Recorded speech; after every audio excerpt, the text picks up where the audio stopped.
শনিবার সকালে রাজধানীর একটি বেসরকারি হাসপাতালে ওপেন হার্ট সার্জারি হবে জামায়াতে ইসলামীর আমির ডাক্তার শফিকুর রহমানের।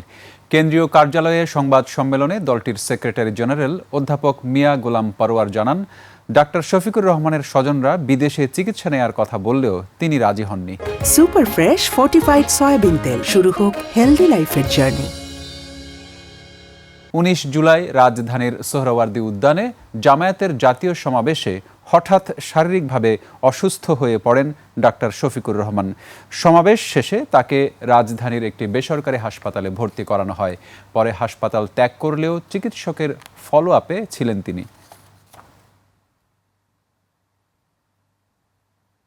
নির্বাহী পরিষদের সদস্য, ঢাকা মহানগরী মত হয়েছে যে উনি দেশে চিকিৎসা নেবেন এবং সেটা ইউনাইটেড হাসপাতালেই ওনার অপারেশন হবে এবং দেশসেরা কার্ডিয়াক সার্জন ডক্টর জাহাঙ্গীর কবিরের তত্ত্বাবধানে একটা টিম ওনার এই চিকিৎসার দায়িত্ব গ্রহণ করেছেন আল্লাহ ভরসা করে।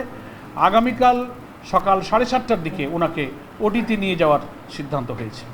মহান আল্লাহ তাআলার আমরা সাহায্য কামনা করি সুস্থভাবে।